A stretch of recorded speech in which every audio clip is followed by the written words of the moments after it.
Happy Thursday out there, Team 42. It's your skipper here, Darius to present our macro minute for Thursday, July 18th, 2024.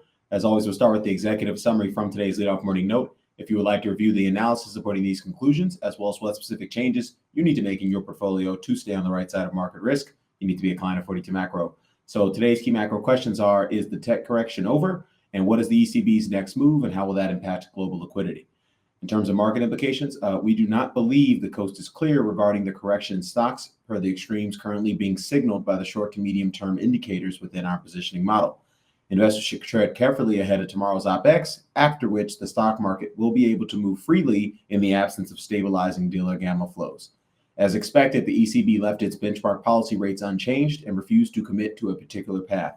We continue to expect the Fed will outdove the ECB over the medium term, which is bearish for the US dollar and bullish for global liquidity via the cross-border financing channel. Transitioning to our 42 macro dashboard here, as always, we'll wrap up with a question from our community. This one's regarding our volatile adjusted momentum signals and global macro risk matrix marker regime backtest and the sale color coding. A very specific esoteric question, but it gives us an opportunity to explain some of the stuff that we are doing for our clients here behind our paywall in our wonderful global community of thoughtful investors. So this question reads, could someone please explain or point to an explanation of the sale colors in the VAMs and global macro risk matrix marker regime backtest sale colors? He goes on to provide, this person goes on to provide a specific example. So rather than read the example, I'll just kind of explain the answer to the question. So let me draw your eyes here to slide 16 here from today's leadoff morning note. And these slides are in every leadoff morning note. So just be aware of that.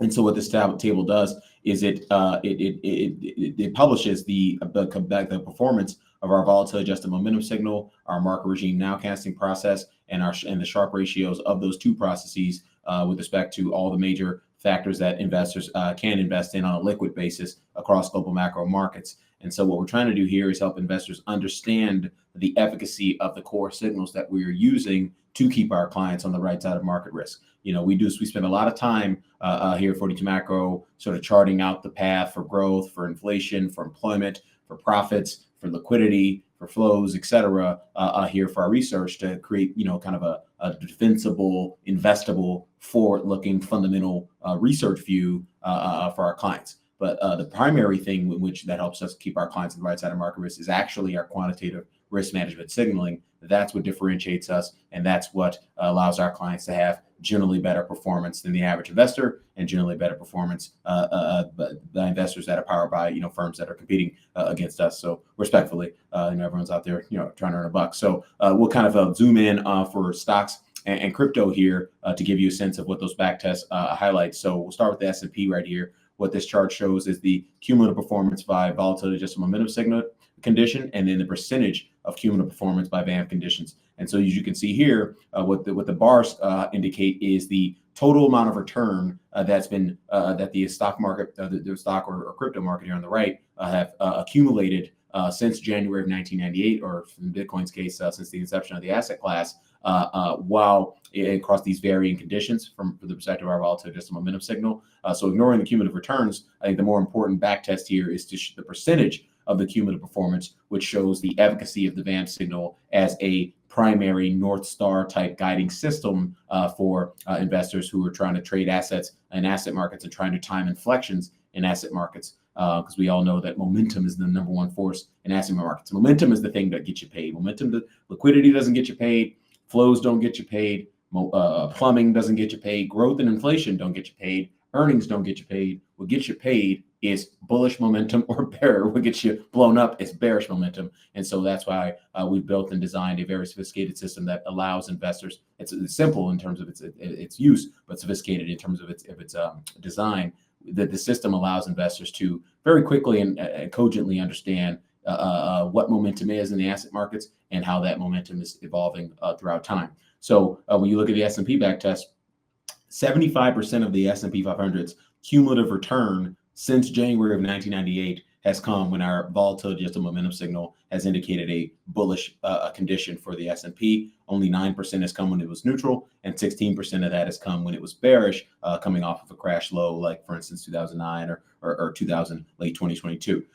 If you think about crypto, 95% of Bitcoin's cumulative performance has come when our volatility adjusted momentum signal has indicated Bitcoin is bullish. So if all you did for, if as an investor, if all you did was put your head in the sand, stick a straw in your ear out to my mouth or to our presentations that we publish every day and say, okay, is Bitcoin bullish from the perspective of 42 macros volatility, just a momentum signal? Is it neutral or is it bearish? And if the answer is it's bullish, guess what? You should be long Bitcoin because you know you have a high probability of achieving the total return that the big crypto asset class is providing investors. Whereas only 6% of the total return has come when it was a neutral vamp signal versus minus 1% has come when it was a bearish vamp signal. So the key takeaway is if you only listen to our volatility adjusted momentum signal as a guiding principle for your long or short exposure to these two particular asset classes, you will capture 75% of the return in the S&P and 95% of the return in Bitcoin.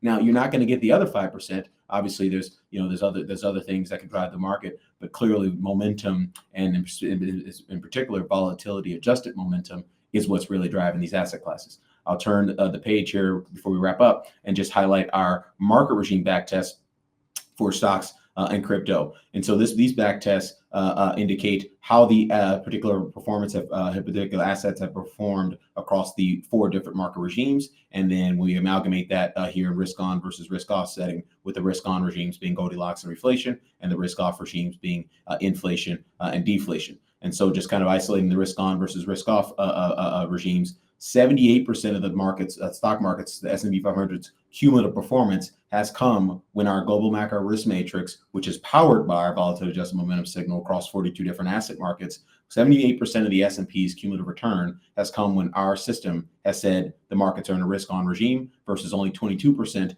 has come when the markets are in a risk off regime, usually coming off of a crash low.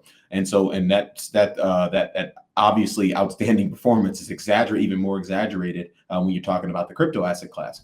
More than the cumulative return, so 110% of the cumulative return in Bitcoin has come when our market regime nowcasting process has indicated we are either in Goldilocks or reflation, which are the risk on regimes, and minus 10% has come when our market regime nowcasting process has indicated we are in a risk off regime, which is inflation and deflation. As you can see, the dispersion amongst the Sharpe ratios across the 2 asset classes tells you everything you need to know about whether you should be using this system as a guiding principle for whether you are long, short, how long and how short you are to a particular asset class. It works. And so we're really proud of this. We have thousands of clients all over the world who are using these signals to stay on the right side of the market risk. Are these signals perfect? Absolutely not. As you can see here in this backtest table, we understand exactly where the pitfalls and holes are in our system, but I can guarantee this: we don't have pitfalls and holes where it counts in terms of staying on the right side of the main asset classes here, keeping our clients on the right side of those asset classes. So we'll wrap it up there. Appreciate you guys listening to that. Darius Dale presenting our macro minute for Thursday, July 18th, 2024. Everyone have a wonderful day out there. Best of luck, and we'll catch you back here tomorrow. Cheers.